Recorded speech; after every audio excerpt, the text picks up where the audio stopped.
Scooter और motorcycle तुलना तथा वेरियो ड्राइव सर्विस।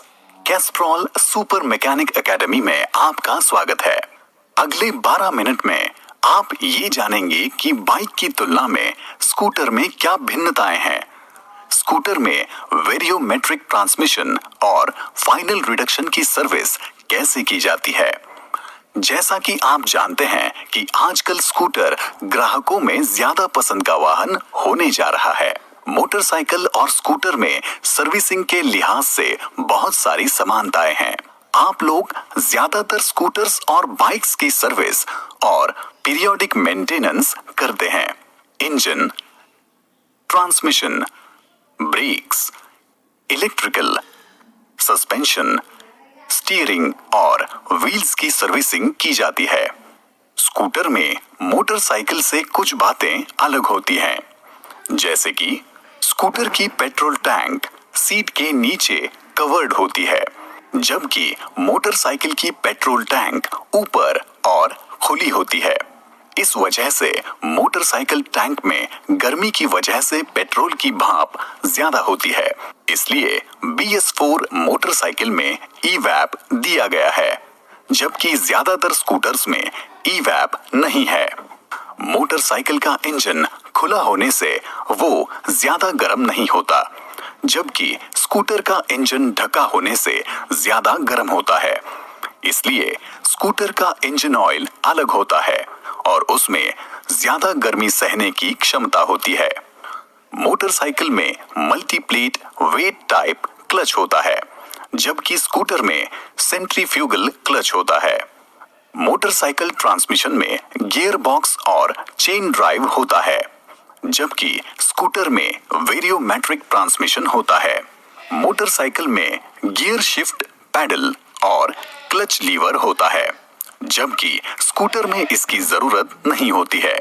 बहुत सारी स्कूटर्स में SAI के लिए सेपरेट एयर क्लीनर होता है, जबकि मोटरसाइकिल में ज्यादातर एक ही एयर क्लीनर होता है। मोटरसाइकिल में फाइनल ड्राइव चेन और स्प्रोकेट प्रकार का होता है, जबकि स्कूटर में फाइनल रिडक्शन गियर बॉक्स होता है, जिसमें ट्रांसमिशन ऑयल अलग से डाला जाता है। सर्विस के लिहाज से और भी कुछ फर्क स्कूटर और मोटरसाइकिल में है, जैसे कि cable routing, panels, front fork इत्यादि। जैसा कि हमने देखा, इन सब विभिन्नताओं में स्कूटर और मोटरसाइकिल में सबसे बड़ा और प्रमुख फर्क होता है ट्रांसमिशन सिस्टम। आइए हम जानें स्कूटर ट्रांसमिशन से जुड़ी हुई ग्राहकों की शिकायतें क्या हैं। इंजन शुरू होता है, लेकिन स्कूटर आगे नहीं बढ़ता है। कभी इंजन स्टॉप होता है या कभी स्कूटर क्रिप होता है। ज्यादा रफ्तार पर स्कूटर का परफॉर्मेंस ठीक नहीं है, या तो स्कूटर का पावर कम हो जाता है, पिछले चक्के से असामान्य आवाज आ रही है। इन सभी शिकायतों को वेरियोमेट्रिक ट्रांसमिशन और फाइनल रिडक्शन के पीरियोडिक मेंटेनेंस की मदद से दूर किया जा सकता है। वेरियोमेट्रिक ट्रांसमिशन के पार्ट्स हैं ड्राइव पुली या वेरिएटर, क्लच, बेल्ट और फाइनल रिडक्शन।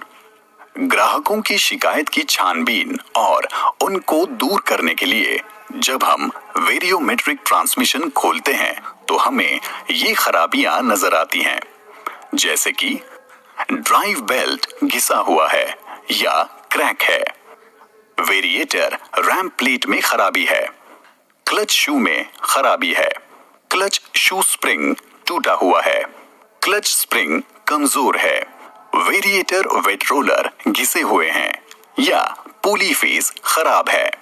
आइए अब वेरियोमेट्रिक ट्रांसमिशन और फाइनल रिडक्शन के पीरियोडिक मेंटेनेंस को समझते हैं। वेरिएटर ड्राइव पुली को निकालने की विधि। बायां क्रैंक केस कवर निकालें। Variator drive pulley face nut special tool के उपयोग से खोलिए। ड्राइव बेल्ट और variator movable drive face assembly निकालें। उसके बाद वेरिएटर का drive face boss ramp plate, slide pieces, weight rollers निकालें। रोलर की घिसावट या खराबी की जांच करें। रोलर के डायमीटर की जांच करें कि वो निर्देशित सर्विस लिमिट से कम तो नहीं है। अगर ये ठीक है और निर्माता निर्देशानुसार किलोमीटर लिमिट पूरा कर चुका है तो रोलर सेट बदलना होगा। ध्यान रहे, रोलर हमेशा सेट में बदलना चाहिए, नहीं तो बैलेंसिंग बिगड़ जाएगा। वेरिएटर, ड्राइव फेस बॉस की घिसावट, खराबी और उसके आउटर डायमीटर के सर्विस लिमिट की जांच करें। वेरिएटर ड्राइव फेस बुशिंग की अंदरूनी डायमीटर के सर्विस लिमिट की जांच करें। ड्राइव फेस अंदरूनी भाग के घिसावट की जांच करें। सर्विस लिमिट का मतलब होता है घिसावट से पार्ट के डायमेंशन में होने वाले बदलाव की सीमा। ये निर्माता द्वारा सर्विस मैनुअल में लिखा होता है। क्लच और ड्रिवन पुली खोलने की विधि। क्लच होल्डर स्पेशल टूल के उपयोग से क्लच का बाहरी नट खोलकर क्लच आउटर निकालिए। क्लच, वेरिएटर, ड्रिवन पुली असेंबली और ड्राइव बेल्ट निकालें। ड्राइव बेल्ट को क्रैक, सेपरेशन और अति घिसावट के लिए जांच करें। ड्राइव बेल्ट की चौड़ाई सर्विस लिमिट के लिए जांच करें। क्लच स्प्रिंग कंप्रेसर के इस्तेमाल से क्लच असेंबली के नट अलग करें। क्लच आउटर घिसावट, खराबी और सर्विस लिमिट की जांच करें। क्लच शू लाइनिंग की घिसावट, खराबी और सर्विस लिमिट की जांच करें। अगर क्लच शू घिसे हुए हैं तो ही उसे बाहर निकालें, जिससे उसका बैलेंसिंग न बिगड़े। क्लच शू स्प्रिंग और डैम्पर रबर निकालें। मूवेबल ड्रिवन फेस से निकालें। ड्रिवन फेस या क्लच स्प्रिंग की लंबाई, सर्विस लिमिट जांचें। ड्रिवन फेस और मूवेबल ड्रिवन फेस की जांच करें। क्लच या वेरिएटर ड्रिवन पुली की असेंबली। क्लच आउटर और वेरिएटर पुली फेस से ग्रीस या ऑयल साफ करें। वेरिएटर पुली फेसेस साफ करके नए ऑयल सील पर ग्रीस लगाकर मूवेबल ड्रिवन फेस में फिट करें। वेरिएटर मूवेबल ड्रिवन फेस के अंदरूनी सतह पर ग्रीस लगाएं। गाइड पिंस को ग्रीस लगाकर फिट करें। Seal collar, damper rubber, clutch shoe spring fit करें। क्लच ड्राइव प्लेट को फिट करें। ई क्लिप्स फिट करें। Variator driven pulley, driven face spring और क्लच असेंबल करें। स्प्रिंग कंप्रेसर का इस्तेमाल करके असेंबल करें। निर्देशित torque clutch driven pulley nut को लगाएं। ड्राइव बेल्ट और clutch driven pulley assembly assemble करें। Clutch outer nut special tool के इस्तेमाल से लगाएं। निर्देशित टॉर्क क्लच आउटर नट को लगाएं। वेरिएटर ड्राइव पुली असेंबली। वेट रोलर पर और मूवेबल ड्राइव फेस पर ग्रीस न लगाएं। रैंप प्लेट और स्लाइड पीसेस को मूवेबल ड्राइव फेस में लगाएं। ड्राइव फेस बॉस लगाएं। वेरिएटर मूवेबल ड्राइव फेस असेंबली को क्रैंक शाफ्ट में फिट करें। ड्राइव बेल्ट लगाएं। वेरिएटर ड्राइव पुली के सतह से ऑयल और ग्रीस निकालें। वेरिएटर ड्राइव पुली और वॉशर फिट करें। इसके लिए क्लच होल्डर का इस्तेमाल करें। कुछ स्कूटर मॉडल्स में ये टॉर्क 90 to 95 Nm होता है। फाइनल रिडक्शन के लिए अलग ऑयल होता है। इसमें करीब 120 मिलीलीटर ऑयल लगता है। कभी ज्यादा एबनॉर्मल आवाज आती है जो कि घिसे हुए, जाम हुए या टूटे हुए गियर्स की वजह से होती है। कभी कभी ऑयल जरूरत से ज्यादा होने से भी जाम हो सकता है। खराब बियरिंग्स, टूटे हुए ऑयल सील से ऑयल लीकेज हो सकता है। फाइनल रिडक्शन ऑयल ड्रेन करें। ब्रेक केबल निकालें।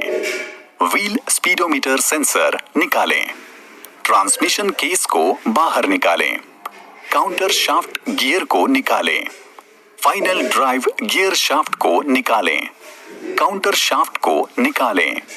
ड्राइव शाफ्ट या क्लच शाफ्ट निकालें। जांच। Transmission cover damage, final shaft घिसावट या जाम होने के लक्षणों की जांच करें। काउंटर गियर की घिसावट या खराबी पता करने के लिए जांच करें। Assembly final reduction. सबसे पहले ड्राइव शाफ्ट या क्लच शाफ्ट क्रैंक केस में फिट करें। काउंटर शाफ्ट फिट करें। Final drive gear shaft fit करें। काउंटर शाफ्ट गियर लगाएं। गैस्केट और डॉवेल पिन नई लगाएं। ट्रांसमिशन केस फिट करें। व्हील स्पीड सेंसर लगाएं। निर्देशित स्कूटर गियर ऑयल डालें। आइए सर्विस के बारे में कुछ आवश्यक बातें समझते हैं। क्या आप जानते हैं कि स्कूटर में इस्तेमाल होने वाले एक ही साइज के मगर अलग जगह उपयोग होने वाले बोल्ट में क्या फर्क हो सकता है? ये फर्क उसकी मजबूती का होता है। जैसे कि उदाहरण के लिए फ्रंट हब में लगने वाला बोल्ट का साइज M10 इंटू 1.25 होता है और उसका टॉर्क 49 न्यूटन मीटर होता है। रियर कुशन में लगने वाला M10 बाय 1.25 बोल्ट का टॉर्क 39 न्यूटन मीटर होता है। साइड स्टैंड में लगने वाले M10 बाय 1.25 बोल्ट का टॉर्क 10 न्यूटन मीटर होता है और इंजन हैंगर में लगने वाले M10 बाय 1.25 बोल्ट को 69 न्यूटन मीटर का टॉर्क लगाया जाता है। ये टॉर्क की मात्रा इस बात पर निर्भर होती है कि बोल्ट को कितनी मजबूती से पार्ट्स को जोड़ना है, उसके ऊपर कितना लोड आ सकता है। यदि सर्विस दौरान इन बोल्ट्स को निर्देशित टॉर्क से ज्यादा टॉर्क दिया जाता है तो बोल्ट कमजोर और खराब होता है और यदि टॉर्क कम लगाया जाता है तो पुर्जों की पकड़ कमजोर होगी। इस तरह टॉर्क रेंच द्वारा निर्माता निर्देशित टॉर्क लगाएं और सही ग्रेड के नट बोल्ट का हमेशा उपयोग करें। इसी के साथ कैस्ट्रॉल सुपर मैकेनिक एकेडमी में स्कूटर में वेरियो ड्राइव की सर्विस के विषय पर चर्चा यहाँ समाप्त होती है।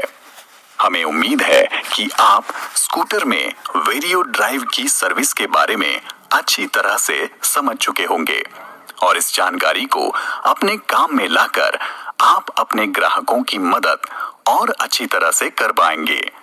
धन्यवाद।